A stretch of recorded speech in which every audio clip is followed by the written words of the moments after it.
I love Sunday Night Football. I don't know, there's something about it.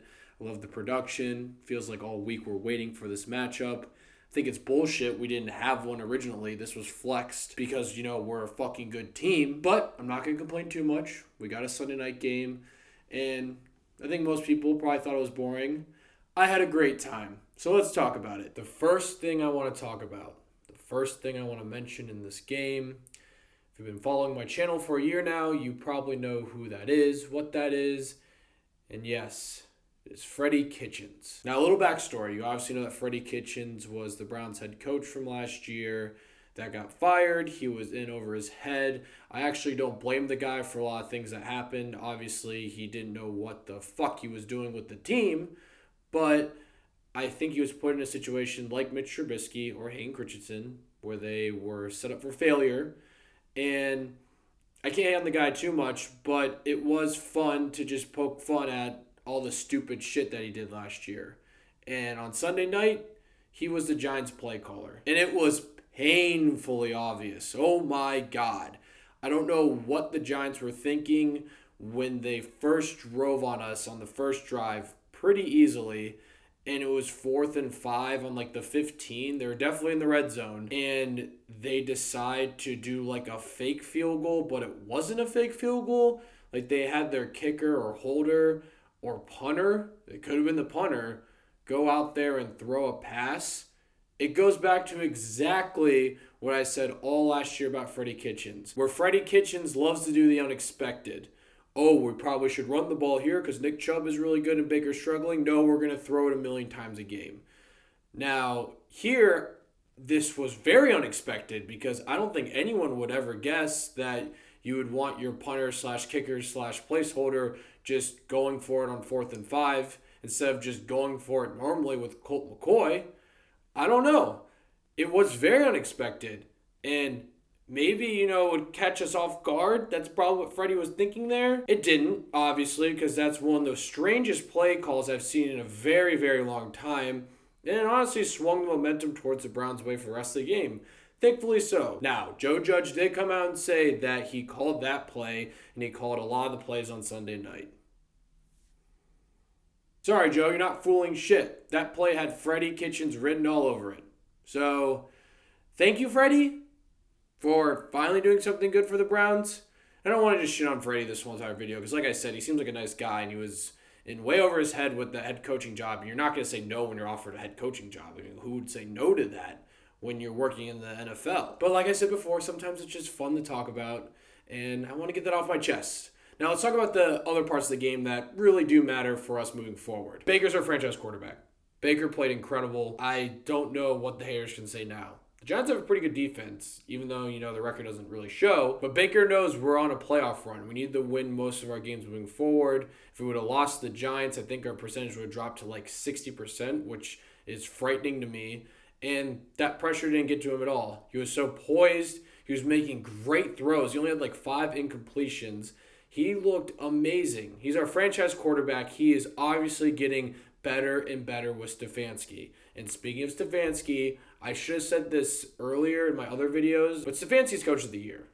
I think if you look today, he's now the favorite to win it, and rightfully so.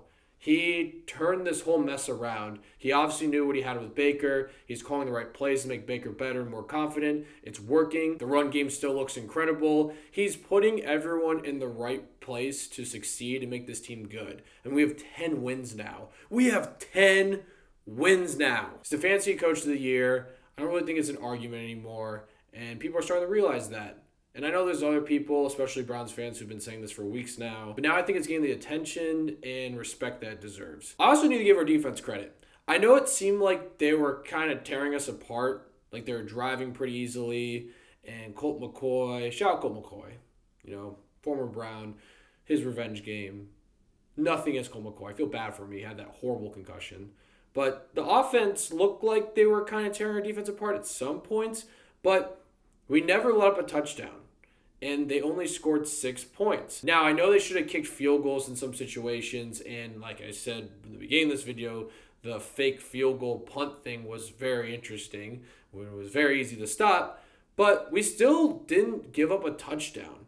I know their offense isn't great, but you got to give the defense credit when they do good things. And Sunday night, they did great things. They didn't let up a touchdown. They only scored 6 points. And if they would have kicked those field goal situations, it would still only be 12 points. Our defense looked pretty good. And I'm not saying that this means our defense is back by any means. No. But I got to give him credit where credit is due. Myles Garrett did look tired, though. Maybe that's to do with the COVID that he just had. I don't know.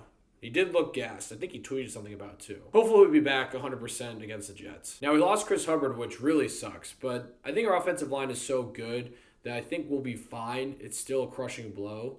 Moving forward, if we win next week against the Jets and then the Dolphins lose to the Raiders or to the Bills, if the Dolphins lose one more game and we win one more game, we are locked in for the playoffs. But the thing that I want to talk about now that I just love is that the Bengals just kicked the shit out of the Steelers. Yes, the Bengals just beat the shit out of the Steelers. The Steelers, I think, are the worst 11-3 team ever. They suck. And they have the Colts, which they could easily lose to, and then they play us. And if we beat the Jets and they lose the Colts, flex us to Sunday night, Browns Steelers, and I think we have a great shot of beating them. I think we would win. They look out of sync, and we would win the AFC North. We would host a playoff game. I think it's very, very possible. Like I said, we should just focus on the Jets and then beating the Steelers, just 1 week at a time. Sometimes it's hard not to look ahead, and that's what I saw, and it's possible.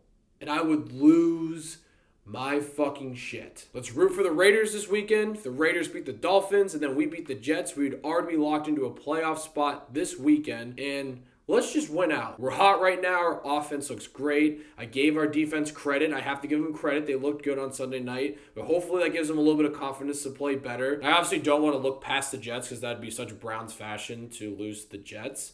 But we play the Jets, and obviously the Jets are not very good. Maybe we get some turnovers, get some stops, boost that confidence again with that defense, and then by the time we play the Steelers, everyone's just ready to fucking go. Let's beat the Jets. Let's see the Dolphins lose some games. Let's lock up that playoff spot. Let's go to the goddamn playoffs. Let's make that run that I've been talking about all season, because we can do it. We are a good football team. Stefanski's coach of the year, and Baker is our franchise quarterback. So the Browns beat the Giants on Sunday night. Let me know what you guys thought of the game, your biggest takeaways, and how you feel moving forward. Thank you so much for watching. Click here to see more of Davey Dave's Takes.